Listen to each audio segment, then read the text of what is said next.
Apa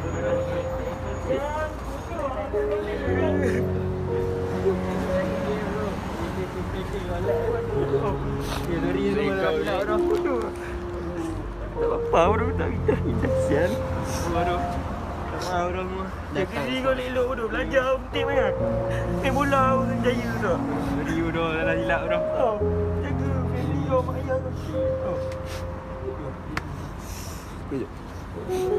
Okey.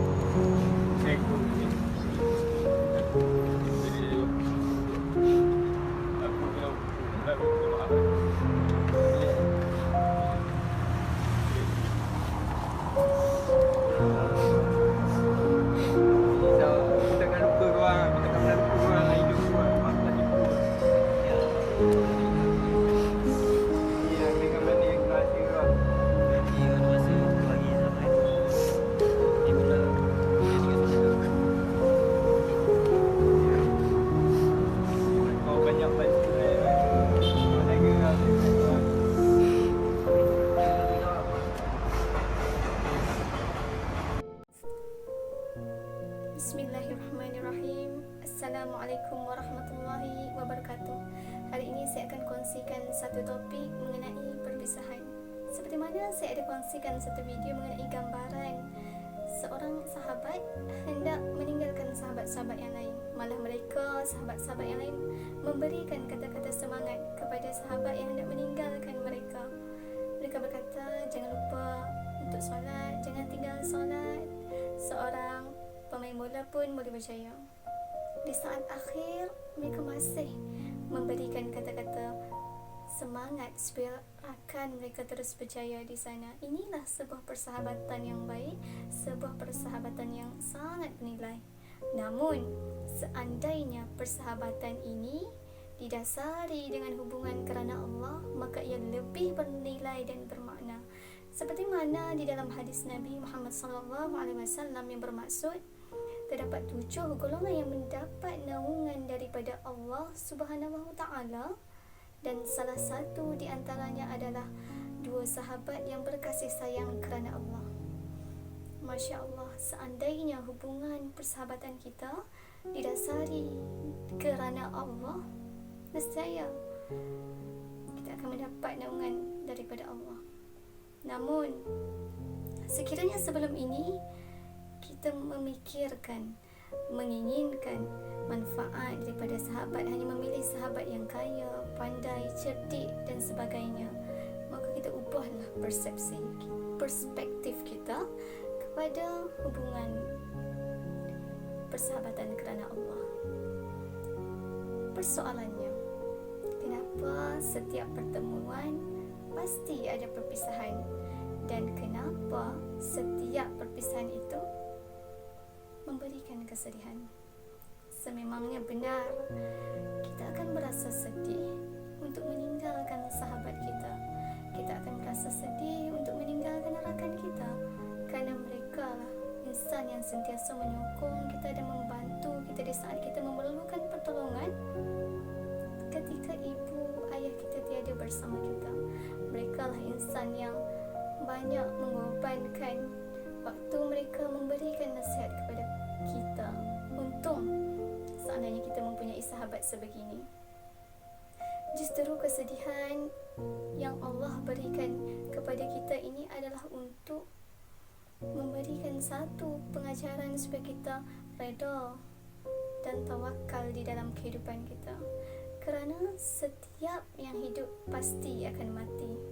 Jadi inilah yang Allah nak ajar kepada kita supaya kita sentiasa reda dan tawakal serta menghadapi realiti sebenar kehidupan ini. Malah Islam ajar kita supaya sentiasa kuat dan tabah dalam menghadapi ujian dan menghadapi dugaan. Seperti mana firman Allah Subhanahu Wa Taala di dalam surah Ali Imran, yang maksudnya, wahai orang-orang beriman, janganlah kamu bersikap lemah dan janganlah kamu bersedih. Ketahuilah kamu adalah orang-orang yang tinggi darjatnya seandainya kamu beriman. Jadi Islam datangkan beberapa solusi dan penyelesaian untuk mengawal masalah kesedihan, masalah tekanan emosi ini. Yang pertama, pandanglah sesuatu masalah ujian itu dengan rahmat. Kerana setiap ujian itu pasti ada jalan penyelesaiannya, dan jalan penyelesaian yang terbaik adalah daripada Allah Subhanahu wa taala. Maka bila mana kita pandang sesebuah dugaan dan ujian itu dengan rahmat, kita akan dapat rasa bahawa inilah sebenarnya yang Allah nak didik kita supaya lebih menghargai sesuatu benda, supaya kita dapat belajar mengenai hikmahnya sebuah kesedihan itu. Yang kedua, perbanyakkanlah amal ibadat kepada Allah Subhanahu wa taala. Mungkin sebelum ini hubungan kita dengan Pencipta rapuh, jauh. Jadi Allah berikan kesedihan supaya kita kembali berhubung dengan Allah Subhanahu wa taala. Perbanyakkan amal ibadat seperti solat, zikir dan baca Al-Quran. Allah berfirman di dalam Al-Quran yang berbunyi, Inna solata tanha 'anil fahsya'i wal munkar. Sesungguhnya solat ini dapat mencegah seseorang itu daripada melakukan keburukan dan kemungkaran. Malah Allah berfirman lagi, ala bizikrillahi tatma'innul qulub. Ingat, hanya mengingati Allah hati kita akan menjadi tenang. Maka inilah yang Islam ajar kepada kita. Seandainya kita bersedih, bukanlah kita mengambil benda-benda yang haram untuk menyelesaikan masalah kita, untuk menghilangkan kesedihan ini. Malah cara yang ketiga Islam ajar kepada kita adalah dengan bersabar. Seperti mana firman Allah Subhanahu wa taala yang berbunyi, ya ayyuhallazina amanu ista'inu bis-sabri was-salah innallaha ma'as-sabirin. Wahai orang-orang yang beriman, jadikanlah sabar dan solat sebagai penolongmu. Sesungguhnya Allah berada bersama dengan orang-orang yang sabar. Malah di dalam ayat lain Allah berfirman, وَلَنَبْلُوَنَّكُمْ بِشَيْءٍ مِنَ الْخَوْفِ وَالْجُوعِ وَنَقْصٍ مِنَ الْأَمْوَالِ وَالْأَنْفُسِ وَالثَّمَرَاتِ وَبَشِّرِ الصَّابِرِينَ. Wahai Allah, yang bermaksud Allah berikan sedikit rasa takut, lapar, kekurangan harta serta hasil tanaman yang tidak menjadi. Berilah berita gembira kepada orang-orang yang sabar. Malah di dalam satu hadis riwayat daripada kitab Riyadhus Shalihin mengatakan, setiap kesedihan dan malapetaka yang ditimpakan kepada seseorang muslim itu adalah sebagai kafarah kepada dosa yang mereka lakukan. Masya Allah, sebenarnya ujian dan musibat yang Allah berikan kepada kita ini adalah untuk mendidik kita serta memberi ganjaran kepada kita, malah menghapuskan dosa kita. Seandainya kita faham akan apa yang Islam nak beri kepada kita, pada ketika itu kita akan kata, ya Allah, aku bersyukur Engkau pilih aku sebagai hamba-Mu yang menghadapi ujian ini. Aku bersyukur ya Allah, terima kasih kerana memberikan ujian ini kepada aku.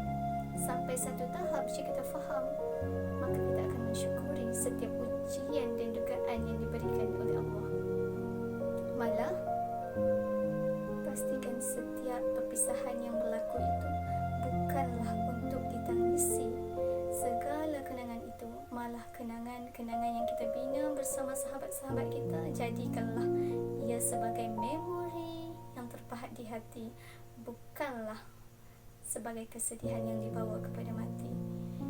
Sekian daripada saya, Nur Anis Tasnim Azman, dan saya berharap video ini memberi manfaat kepada rakan-rakan, dan terima kasih juga kepada pensyarah Ustaz Qahar kerana membimbing kami serta memberikan ilmu kepada kami. Saya akhiri dengan wabillahi taufiq wal hidayah. Wassalamualaikum warahmatullahi wabarakatuh.